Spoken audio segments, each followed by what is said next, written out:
اللہ امواتا بل احیاء عند ربهم يرزقون آمنت باللہ صدق اللہ العلی العظیم ان اللہ وملائکتہ یصلون علی النبی یا ایھا الذین آمنوا صلوا علیہ وسلموا تسلیما الصلاۃ والسلام علیک یا سیدی یا رسول اللہ وعلى آلك وأصحابك يا سيدي يا حبيب الله الصلاة والسلام عليك يا سيدي يا رحمة للعالمين وعلى آلك وأصحابك يا سيدي يا خاتم النبيين الصلاة والسلام عليك يا سيدي يا نور من نور الله وعلى آلك وأصحابك يا سيدي يا محمد رسول الله صلی اللہ تعالی علیہ وآلہ وسلم۔ اللہ رب العزت کی حمد و ثنا کرنے کے بعد پیارے کریم رؤوف الرحیم نبی صلی اللہ تعالی علیہ وآلہ وسلم کی ذات اقدس پر درود و سلام کا نذرانہ پیش کرنے کے بعد دعا ہے اللہ رب العزت مجھے حق و سچ عرض کرنے کی توفیق رفیق عطا فرمائے، مجھے اور آپ سب کو اس پر عمل کرنے کی بھی توفیق رفیق عطا فرمائے۔ صاحب و خالق کائنات نے قرآن مجید فرقان حمید میں شاہ فرمایا وَلَا تَحْسَبَنَّ الَّذِينَ قُتِلُوا فِي سَبِيلِ اللَّهِ أَمْوَاتًا بَلْ أَحْيَاءٌ عِندَ رَبِّهِمْ يُرْزَقُونَ، فرمایا اور جو اللہ کی راہ میں مارے گئے ہرگز انہیں مردہ نہ خیال کرنا، بلکہ وہ اپنے رب کے پاس زندہ ہیں اور روزی بھی پاتے ہیں، انہیں رزق بھی دیا جاتا ہے۔ جو شہید ہے ان کا بڑا مقام و مرتبہ ہے اللہ رب العزت کی بارگاہ میں، اور اسی مہینے کی 15 تاریخ کو یعنی کہ چاند کے لحاظ سے 15 شوال المکرم میں میرے آقا دو جہاں صلی اللہ علیہ وسلم کے پیارے چچا سیدنا امیر حمزہ رضی اللہ تعالی عنہ بھی شہید ہوئے غزوہ احد میں۔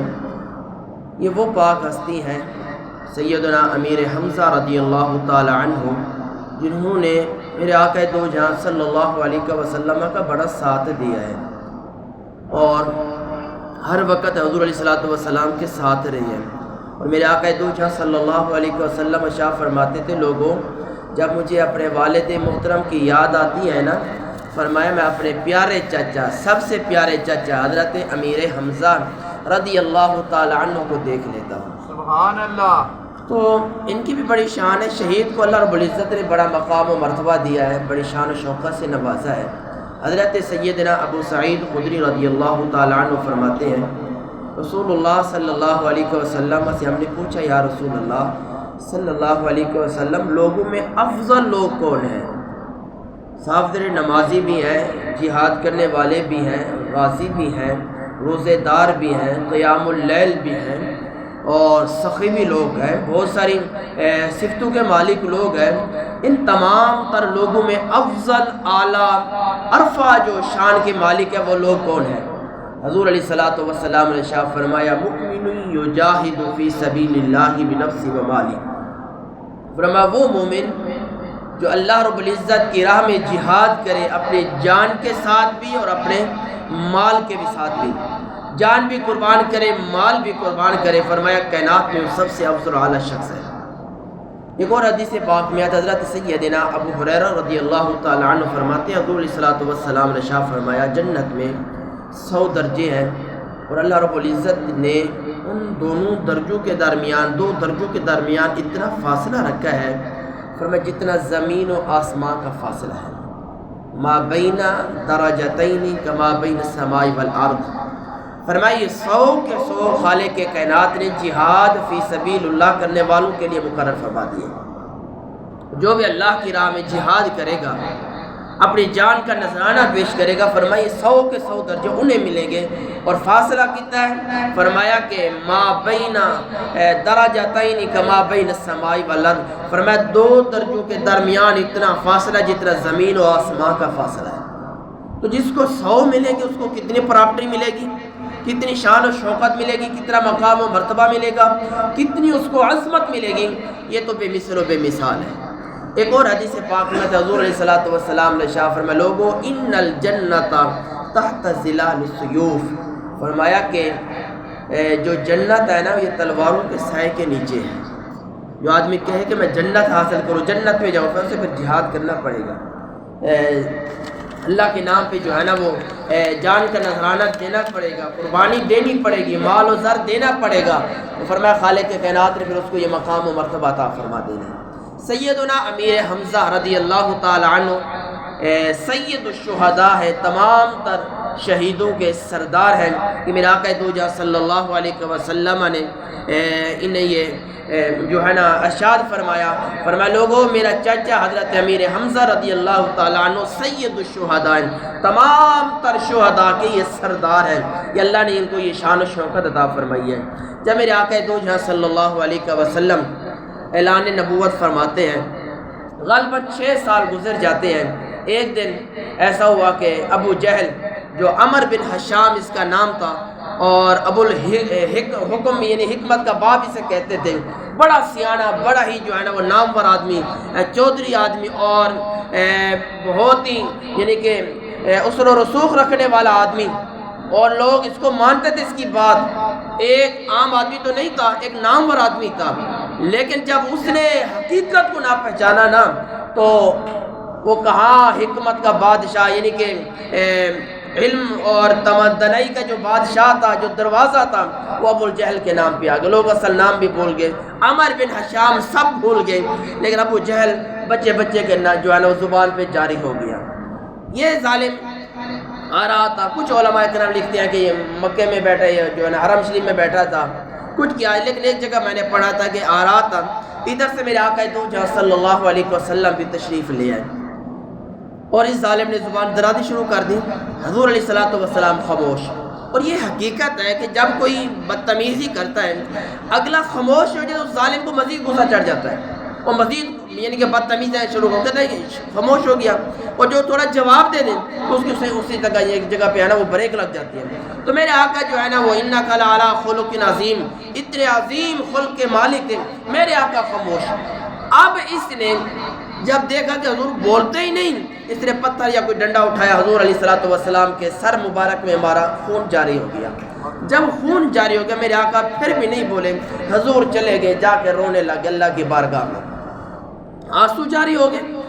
تو یہ مختلف روایات ہے کہ آپ کی بہن حضرت امیر حمزہ رضی اللہ تعالی عنہ کی بہن حضرت صفیہ نے کچھ کہا، آپ کی لونڈی نے کچھ نے کہا کہ 2 لونڈیاں جا رہی تھی، وہ باتیں کر رہی تھیں، تو حضرت امیر حمزہ رضی اللہ تعالیٰ نے وہاں سے سنا اللہ و رسول عالم۔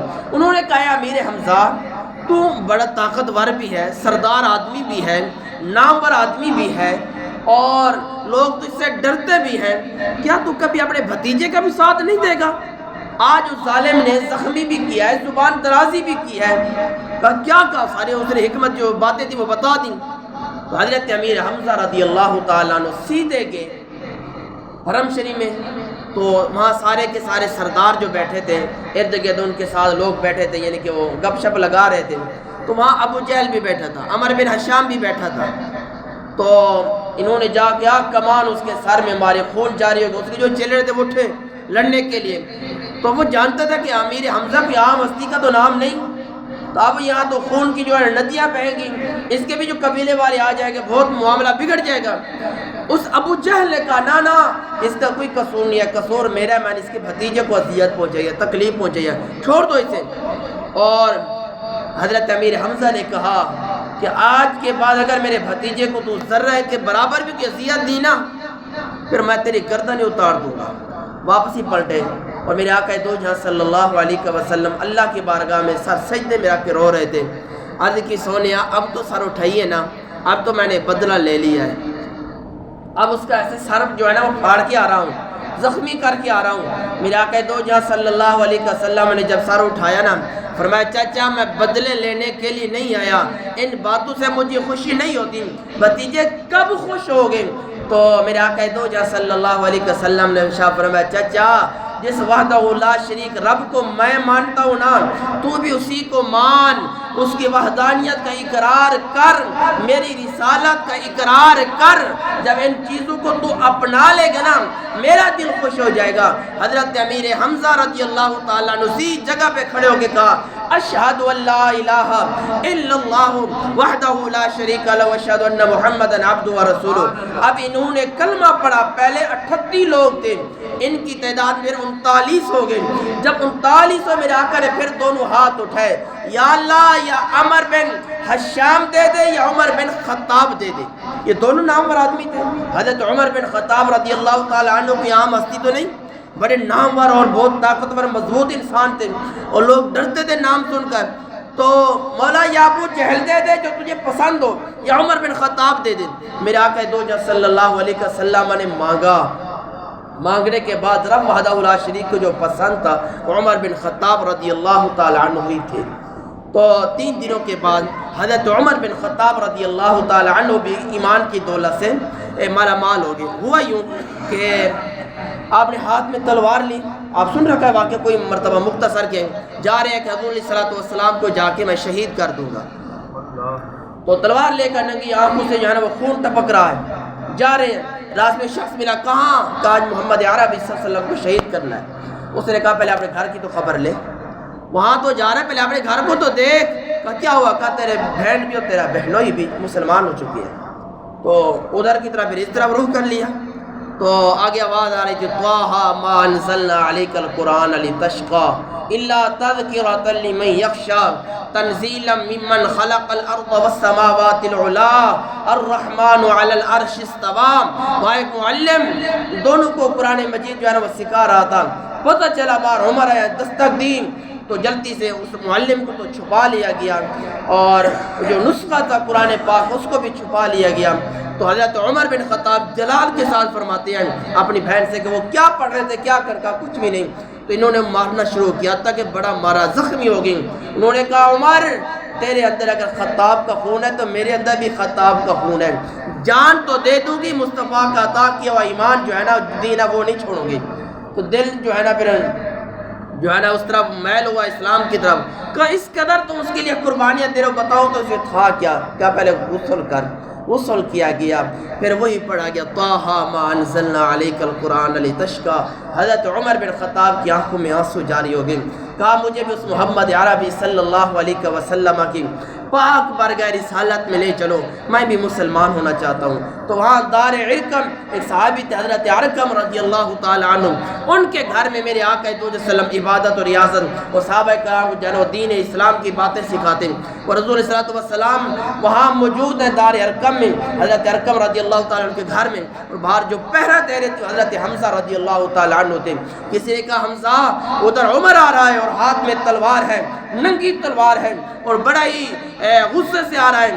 آپ نے فرمایا اگر وہ خطاب کا بیٹا ہے نا، میں بھی عبد المطلب کا بیٹا ہوں، اسی کی تلوار چھینوں گا، اسی کے ساتھ اس کی گردن اڑا دوں گا، اگر اچھی نیت سے ہے تو ویلکم کروں گا۔ مختصر حضرت عمر بن خطاب رضی اللہ تعالیٰ عنہ پہنچے تو میرے آقا نے فرمایا عمر اب وقت نہیں ہے کہ تم ایمان کی دولت سے مالا مال ہو جاؤ۔ عرض کیا کہ اسی مقصد کے لیے تو آیا ہوں۔ کلمہ پڑھا، کلمہ پڑھنے کے بعد عرض کہتے ہیں سونیا ہم سچے ہیں؟ فرمایا بالکل سچی ہیں۔ آپ سچی ہیں؟ سچی ہے جی۔ اللہ سچا ہے نا، وہی وحدہ لا شریک ہے؟ فرمایا ہاں۔ عرض کیا کہ پھر چھپ کے عبادت کیوں کریں؟ پھر ہم مخفی طریقے سے لوگوں سے غیب ہو کے عبادت و ذکر اذکار کیوں کریں؟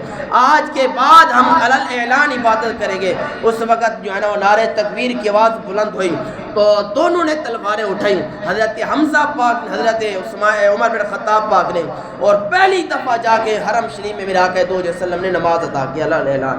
ایک صف میں حضرت حمزہ پاک تھے اور دوسرے صف میں جو ہے نا وہ حضرت عمر بن خطاب پاک تھے، اور اعلان کہا کہ جس نے اپنے بچوں کو یتیم کروانا ہو، جس نے اپنی عورتوں کو بیوہ کروانا ہو، آئے حمزہ اور عمر کا مقابلہ کریں۔ رب کعبہ کی قسم جب تک ہمارے اندر جان ہے ہم جان تو دے دیں گے، مصطفیٰ کے بال بھی جو ہے نا وہ بگا نہیں ہونے دیں گے، ایک بال کو بھی اذیت نہیں آنے دیں گے۔ اس کے بعد پھر اعلان جو ہے نا وہ معاملہ ہوا۔ مختصر پھر وقت گزرتا گیا، پھر جنگ بدر ہوئی، وہاں جو ہے نا ان کو شکست ہوئی کافروں کو، جو ہے نا رخصت ہو گیا، ٹائم تھوڑا ہے، یعنی کہ ہجرت کر کے جب مدینہ جنگ بدر ہوئی، اس سے پہلے بھی ایک جنگ ہوئی، تو میرے آقا صلی اللہ علیہ وسلم 3 صحابہ کو بھیجا، 30 صحابہ کو بھیجا، ان 30 کا جو سپہ سالار تھا وہ حضرت امیر حمزہ رضی اللہ تعالیٰ عنہ تھے۔ جنگ بدر ہوئی، حضرت امیر حمزہ نے گاجر مولی کی طرح ان کافروں کو کاٹا۔ پھر جنگ احد ہوئی، یہ ظالم جو تھے یہ 1 سال تو یہ اسی باتوں میں گزار دے انہوں نے کہ وہ اس سے کہتا ہے کہ تو نے جو ہے نا تیری وجہ سے شکست ہوئی، دوسرا کافر کہتا ہے نہیں تو نے یہ جو حرکت کی تھی نا اس وجہ سے ہم شکست۔ 1 سال تو ایک دوسرے کو طعنہ و تشنیع دیتے ہوئے کافروں نے گزار دیا۔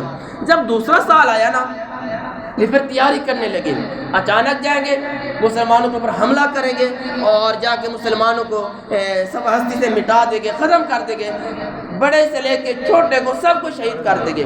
اور علماء کرام لکھتے ہیں کہ ایک جنگ میں ان کا مال تجارت کے لیے مال کیا ہوا تھا، اس تجارت میں ان کو بہت بڑا نفع ملا، اور سب نے اکٹھے ہو کر کہا کہ یہ جو نفع ہے نا یہ مسلمانوں کے اوپر خرچ کریں گے، ان کو شہید کریں گے، لڑائی میں جو ہے نا جنگ میں خرچ کریں گے۔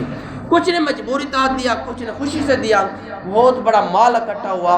اب یہ 3000 لوگوں کا لشکر لے کے جا رہے ہیں، اور اپنی جو سردار تھے وہ عورتیں بچے بھی ساتھ لے کے جا رہے ہیں۔ وجہ کیا ہے کہ جب یہ بچے عورتیں ہوں گی ان کو ہم چھوڑ کے تو نہیں آ سکیں گے، ایک ہی مقصد یا مر جائیں گے یا ان کو شہید کر کے آئیں گے۔ اب یہ 3000 کا لشکر جا رہا ہے اور ہر چیز کی جو ہے نا وہ فراوانی ہے، ہر چیز موجود ہے، اناج کے گاڑتے ہوئے جو جا رہے ہیں۔ ادھر حضرت عباس پاک رضی اللہ تعالیٰ عنہ نے خط لکھا کہ آقا یہ آ رہے ہیں اور اچانک ہی حملہ کرنا چاہتے ہیں، اور اگر ہو سکے جو آپ نے بچاؤ کرنا ہے وہ کر لو۔ اور اس قاصد کو کہا جتنا ہو سکے کہیں پڑاؤ نہیں کرنا، اپنی سواری کو دوڑا، وہاں پہنچ جا کے ان کو بتا دیں۔ اور وہ آیا دوڑ کے اور میرے آقا صلی اللہ علیہ وسلم کی بارگاہ میں پیش کیا گیا۔ میرے آقا نے صحابی کو دیا، فرمایا پڑھو، اس نے پڑھا۔ میرے آقا نے پھر مشورہ کیا، فرمایا آپ وہ تو آ رہے ہیں، وہ چل پڑے۔ 4 شوال مکرم کو یعنی کہ عید کے چوتھے دن یہ سارے کے سارے کافر اچانک چل پڑے، یعنی کہ مشورے کے ساتھ جا ان کو اچانک ان کے اوپر حملہ کریں گے۔ ادھر سے میرے آقا کو پتہ چل گیا، میرے آقا نے فرمایا اب کیا کیا جائے؟ کچھ نے کہا کہ یا رسول اللہ صلی اللہ علیہ وسلم مدینے میں رہیں، یہیں آئیں گے تو کاٹ کے ان کو ختم کر دیں گے۔ عبداللہ بن ابی جو رئیس المنافقین تھا، ظالم، جس کی داڑھی جو ہے نا وہ ٹانگ سے بھی بڑی تھی ظالم کی، اور بڑا نمازی، بڑا تہجد گزار، بڑا جہاد کرتا تھا، سب کچھ کرتا تھا، نہ تھا تو عشق مصطفیٰ نہیں تھا۔ حضور علیہ السلام کے عشق سے وہ ظالم خالی تھا، باقی ساری باتیں ریاض آگے قسمیں اٹھاتا، لوگوں کی باتوں کو دیکھے نہیں کہ یہ تو عاشق رسول ہے، وہ منافقین سے بھی یہ بڑے عمل کرنے والا ہے۔ وہ کیا کہتا ہے اذا جاءک المنافقون قالوا نشہد انک لرسول اللہ، اللہ فرماتے ہیں محبوب جب آپ کے پاس منافق آتے ہیں، قالوا کہتے ہیں نشہد انک لرسول اللہ، سونا اللہ کی عزت ہم گواہی دیتے آپ اللہ کے رسول ہیں، واللہ یعلم انک لرسول، اللہ بھی فرماتے ہیں سونے تیرا رب جانتے آپ واقعہ ہی اللہ کے رسول ہیں، واللہ یشہد ان المنافقین لکاذبون، لیکن تیرا رب یہ گواہی دیتا ہے یہ منافق جھوٹے ہیں، یہ جھوٹ بولتے ہیں ان کے کلموں کے اوپر، ان کے جہاد کے اوپر، ان کی زکاتوں کے اوپر، اور ان کی داڑھیوں کے اوپر، ان کے نمازوں کے اوپر، ان کے صدقہ خیرات کے اوپر کبھی جو ہے نا وہ بھروسہ نہ کرنا۔ یہ باقی سارے اعمال کریں گے، اگر نہیں ہوگا تو حضور علیہ السلام کا عشق نہیں ہوگا، حضور کی محبت نہیں ہوگی۔ مختصر اکثر صحابہ نے اور ان رئیس المنافقین عبداللہ بن ابی نے بھی کہا کہ ہم یہاں ہو کے لڑیں گے، لیکن کچھ تھے انہوں نے کہا یہاں ہماری بیویاں بھی ہیں، بچے بھی ہیں، بوڑھے ہمارے جو ہے نا وہ باپ بھی ہیں، تو اگر وہ یہاں آ گئے ہماری تعداد کم ہے، وہ بہت زیادہ ہے، وہ ہمارے اوپر تو حملہ کر دیں گے اور ہمیں جو ہے نا وہ ختم کر دیں گے۔ ہم یہاں اپنے بیوی بچوں کا جو ہے حفاظت کریں گے، اپنی حفاظت کریں گے، جنگ لڑیں گے، کیا کیا کریں گے، اپنے گھر کی حفاظت کریں گے۔ ہم یہاں سے نکلتے ہیں باہر، میرا آقا نے کچھ بھی نہیں کہا، گھر چلے گئے، تیار ہو کے واپسی ہے، فرمایا آؤ پھر چلتے ہیں۔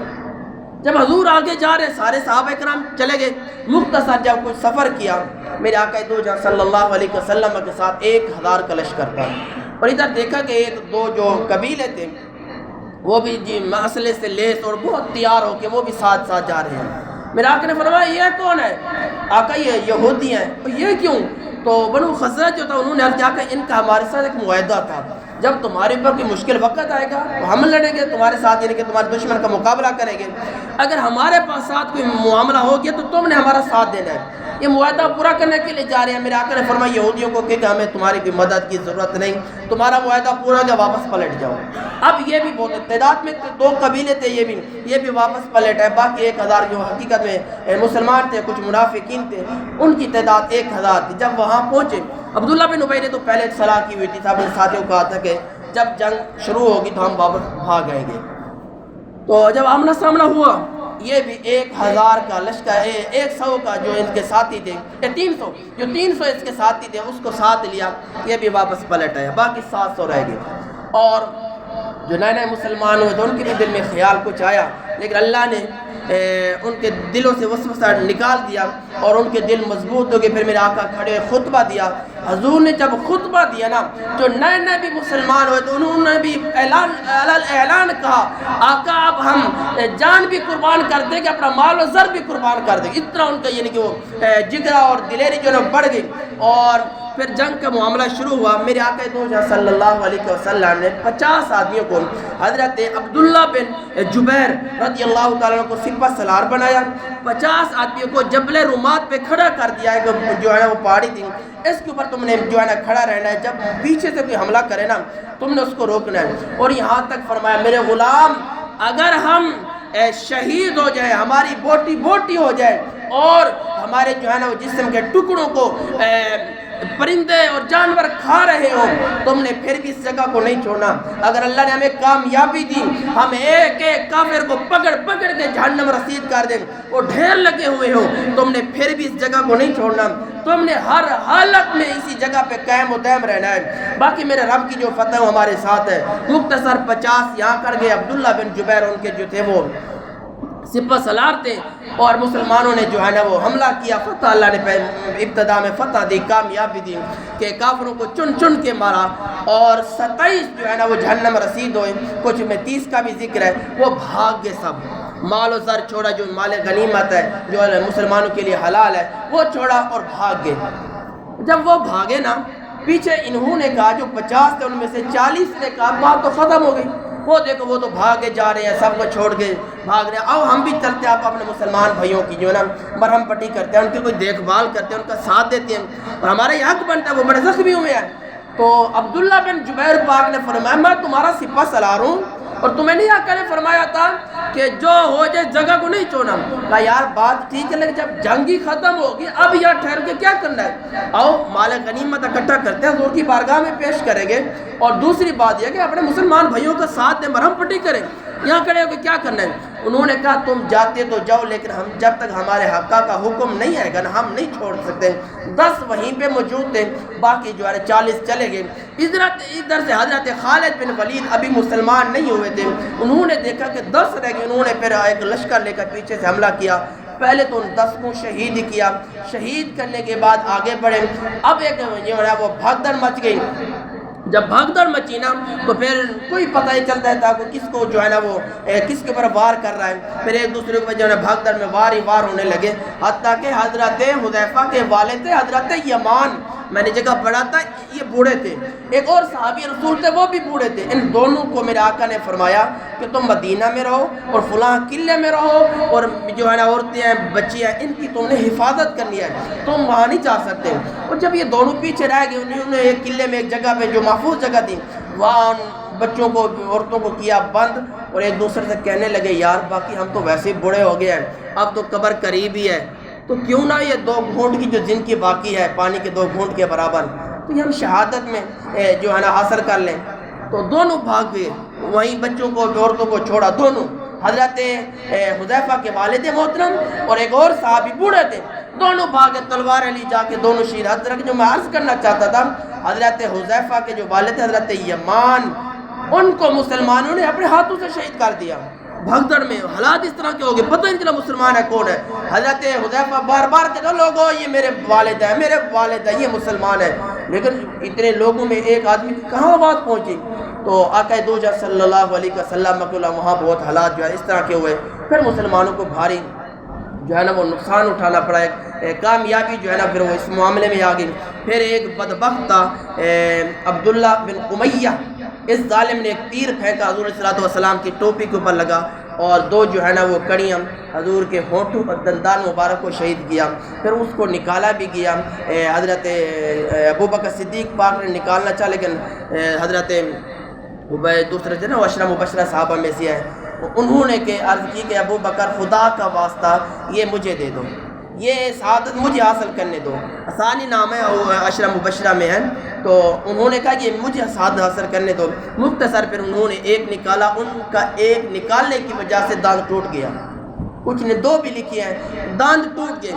تو حضرت ابوبکر صدیق پاک نے فرمایا، کیونکہ انہوں نے منہ کے ساتھ وہ نکالی تھی تاکہ حضور کو تکلیف نہ ہو۔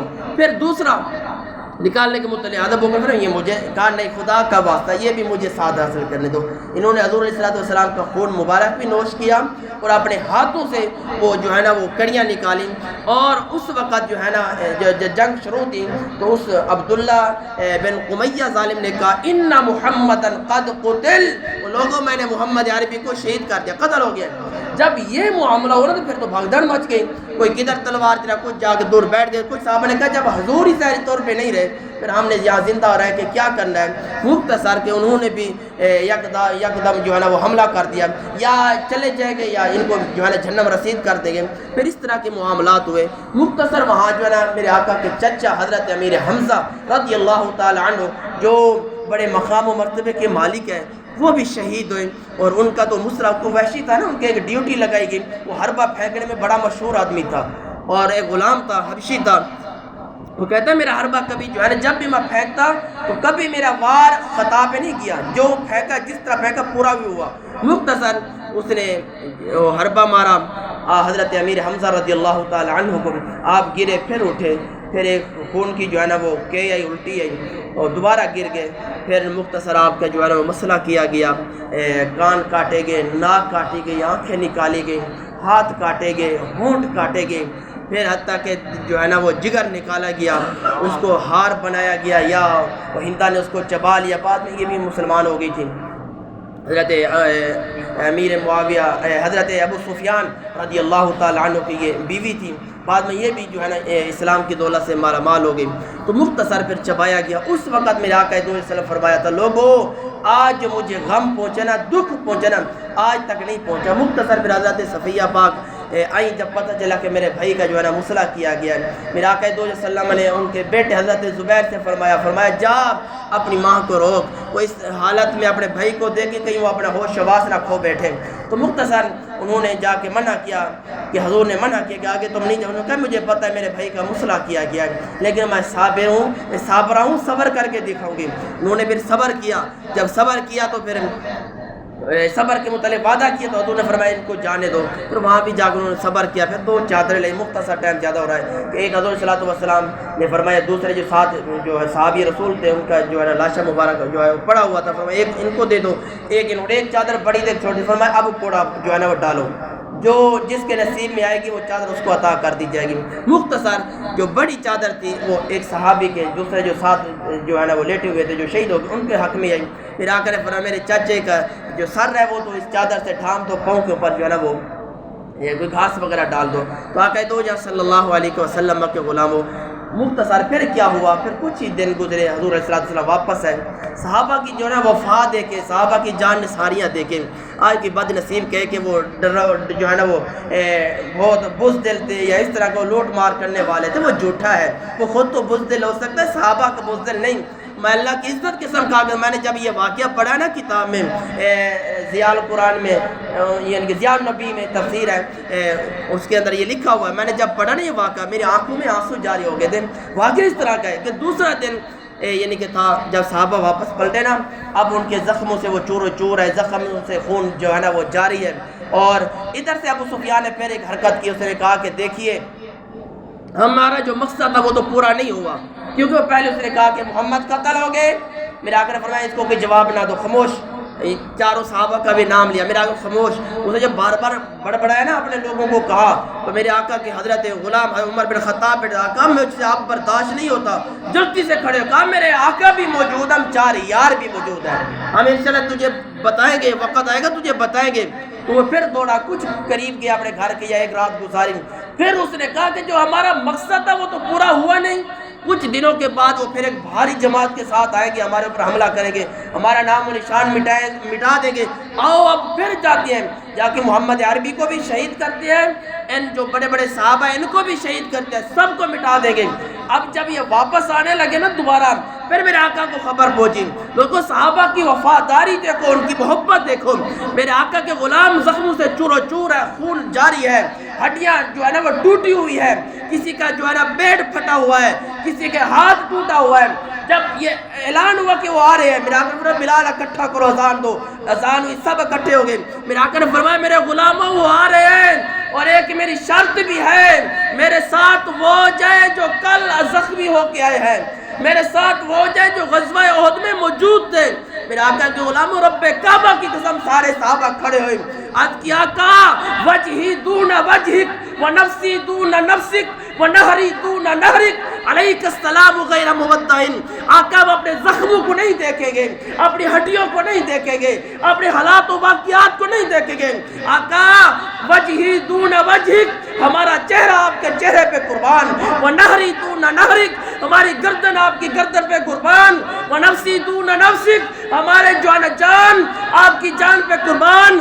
آقا علیک السلام غیر مودعن، آپ ہمارے میں موجود رہے.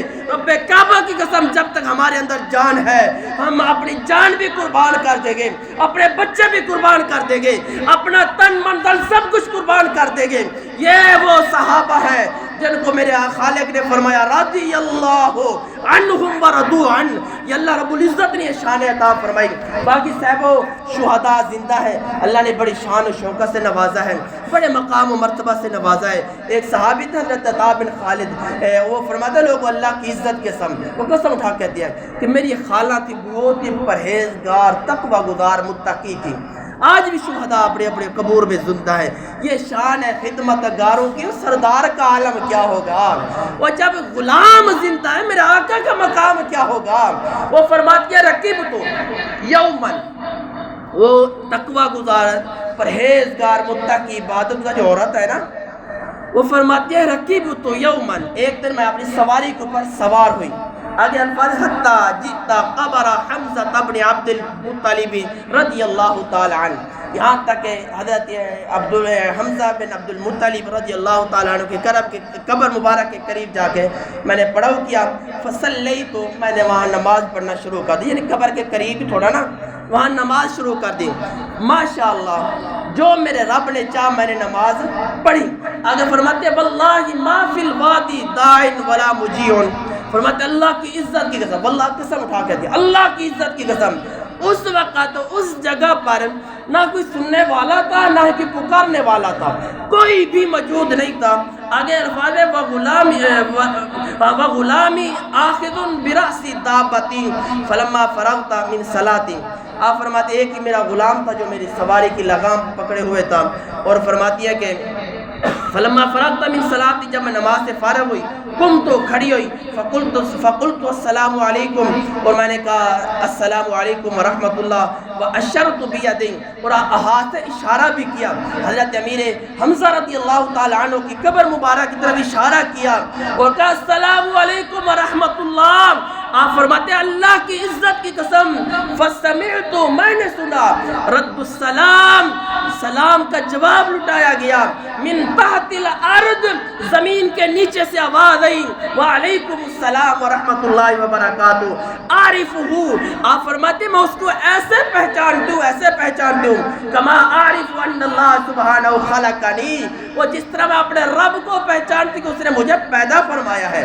اور آگے فرماتی ہے فقشعر جلدی وکل شعرۃ منی، اس وقت جب میں نے آواز سنی میرے جسم کے اوپر کپ کپاہٹ جاری ہو گئی، میرے رونگٹے کھڑے ہو گئے. فدعوت الغلام، میں نے غلام کو آواز دی ادھر آؤ جلدی، وہ جلدی آیا. ورکبت، میں اپنی سواری کے اوپر سوار ہو چل پڑی. ایک نہیں سینکڑوں واقعات ہیں کہ حضرت امیر حمزہ رضی اللہ تعالیٰ عنہ کی قبر مبارک کے اوپر جس نے بھی جا کے سلام کیا ہے، اللہ کی عزت کے انہوں نے اندر سے جواب دیا ہے، لیکن یہ جواب ان لوگوں کو سنایا جاتا ہے جو سننے والے کان رکھتے ہیں، جو اللہ کے پیارے دوست ہوتے ہیں، ان کے سلام کا جواب وہ سنتے بھی ہیں، عام قبر والے بھی سنتے ہیں۔